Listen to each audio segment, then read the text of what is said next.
Greetings to all fans of good movies. In this video, I'm going to tell you about a romantic comedy called 50 First Dates. It's gonna be all right, Luce. Don't call me Luce. I barely know you. Sweetie, you're sort of dating him. But The movie takes place in a resort town in Hawaii. The main character, a heartbreaker named Henry Roth, he only engages in relationships with attractive tourist girls and remorselessly breaks up with them when their vacation comes to an end, coming up with new excuses each time. why didn't you tell me you were a secret agent? We have to go our separate ways now. Henry works as a veterinarian at the local sea life park. He has a closest friend named Ula, who, unlike our character, has been married for a long time and is raising 5 children. Ula assures Henry that someday he will meet the one for whom he will end his carefree life. Their conversation is interrupted by a quirky colleague.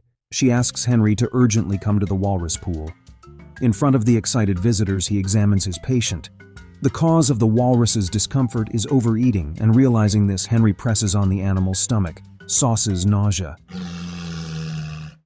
This is why I got into this business. Our character has one cherished dream. He wants to go on a round-the-world trip on his old yacht. But first, he decided to make a test voyage around the fishing island. During this voyage, the yacht cannot withstand the load, and its mast breaks. Disappointed, Henry calls for a tow, and he himself sails to a coastal cafe on his lifeboat. Here he waits for the rescuers in a calm atmosphere. His attention is drawn to a young girl who enthusiastically builds a volcano out of waffles. Are you staring at me or her? Because you're starting to freak me out. The next day, our character returns to the fishing cafe in the hope of seeing the attractive stranger again. We see that the girl is sitting at the same table and building a new waffle construction. Henry, with the help of a toothpick, helps her finish the construction. In this unusual way, the two get acquainted. The girl's name is Lucy. She is an artist and lives on this island with her father and older brother. Lucy comes from a fishing family, so she immediately guessed that the guy smells of fresh fish. Because of this, Henry tells the stranger the whole truth about himself and his work for the first time. Guys stayed there until lunchtime. Stepping outside, they agreed to continue their conversation over breakfast the next day at the same cafe. Oh my goodness. Oh my God. Oh! I had a bee on me. He was a big one. In the evening, our character had a planned meeting at a restaurant with another attractive tourist. Sitting at the table, the girl began to flirt with him, showing her interest in various ways. But Henry's thoughts are solely on Lucy now. He apologizes to the tourist, pays the bill, and leaves. The next morning, Henry arrives at the fishing cafe. He can't wait to see Lucy again. The girl appears in the establishment a couple of minutes later. Not noticing the guy, she just walks past and sits at her usual table. Henry immediately joins her, and as if nothing happened, continues joking about yesterday's topics. But Lucy doesn't recognize him. She takes our character for a troubled pervert. Just joking around because of what we talked about yesterday. I've never even met you. The cafe owner intervenes in the conversation. She takes the guy outside and explains that Lucy is not like everyone else. About a year ago, the girl, along with her father, was returning home from the coast. A cow came onto the road in front of them, causing the car to crash into a tree, and Lucy suffered a serious brain injury. As a result, Lucy completely lost her short-term memory. Every morning, upon waking up, she thinks it's Sunday, October 13th. On Sundays, she's used to having breakfast at the cafe, unaware that a whole year has passed since the accident. In the next scene, girl returns home. October 13th is her father's birthday, and tradition dictates that they go together to get a celebratory pineapple. But father bought it in advance. To avoid disappointing his daughter, he suggests she to paint the walls in the garage. For Lucy's sake, her family spends every day as if it were the day before the accident. Every evening they celebrate the father's birthday, and when the girl falls asleep, they start preparing for the next October 13th, doing the same thing day after day.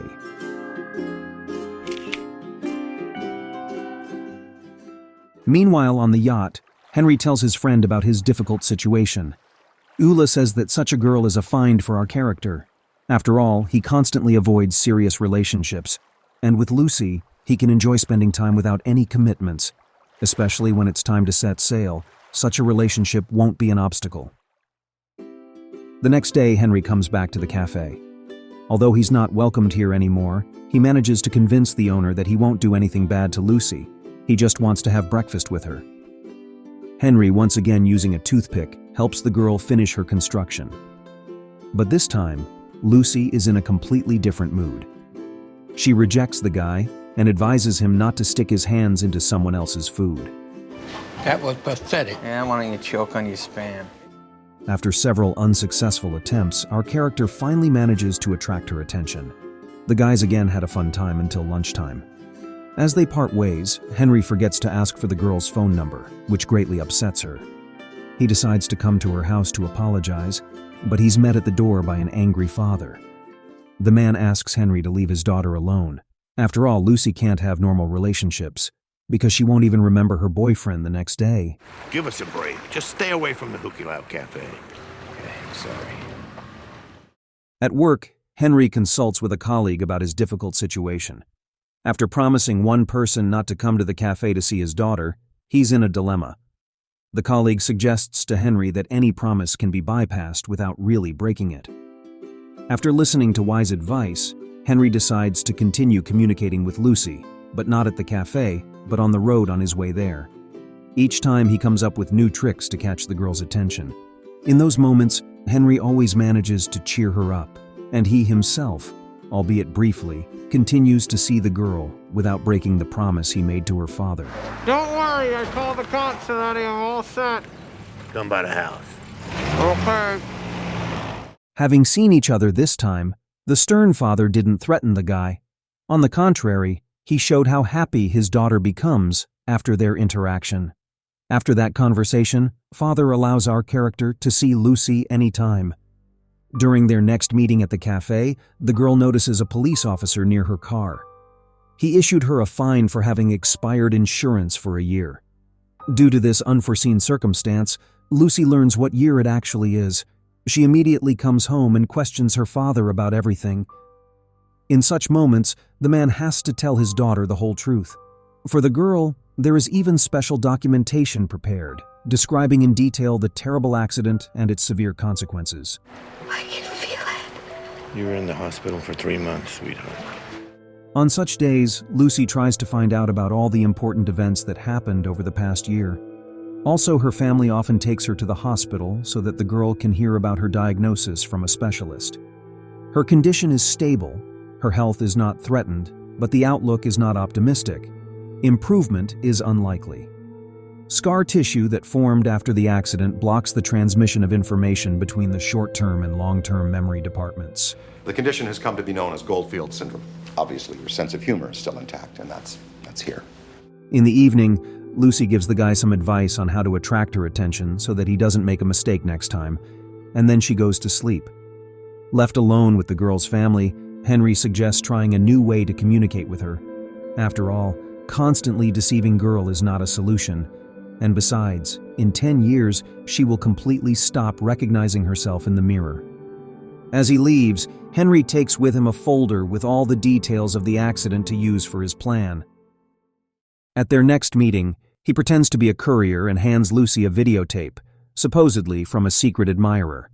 While watching it, Lucy learns in detail and in a short time about everything that has happened to her. At the end, Henry records his message to her. In it, he humorously depicts the moment of their usual meeting. With this recording, Henry manages to reveal the whole truth to Lucy in the most kind and convenient format for her. And you're the best, Lucy. Aloha. How many times have I watched this? This is the first time. Lucy cried for a whole hour and then spent the rest of the evening in Henry's company.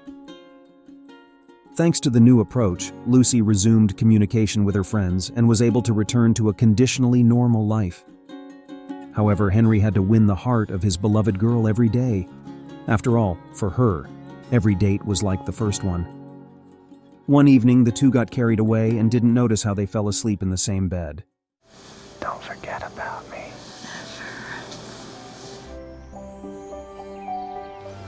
Warning.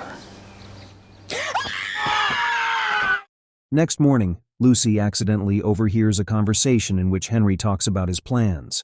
The guy decided to cancel the round-the-world trip to always be by Lucy's side. He thinks that the girl is clearly making progress and is starting to gradually remember him.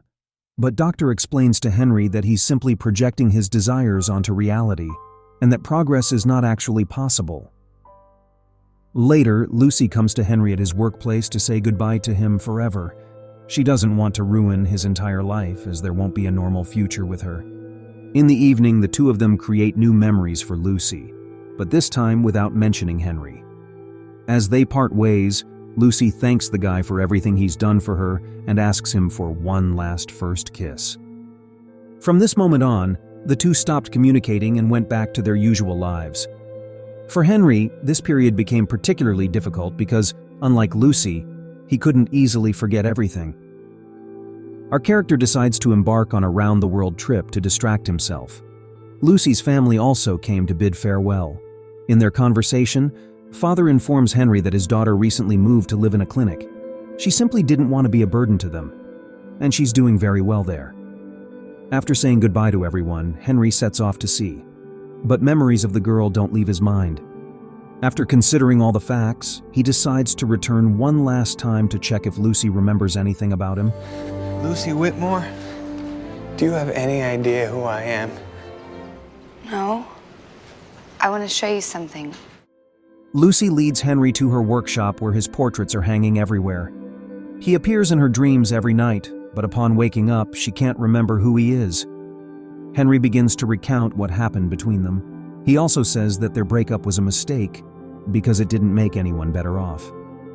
Afterward, the couple kisses. In the next scene, Lucy wakes up in an unfamiliar place. She begins to watch a new version of the memory tape, at the end of which is recorded her wedding with Henry. Looking out the window, she discovers that she's on a boat amidst icebergs. On the deck, her husband and little daughter await her, and nearby her father is fishing. Hi, Mommy. Oh my goodness. Grandpa's here. Hi, Dad. Thanks to everyone who watched until the end. Share your opinion about the film below in the comments.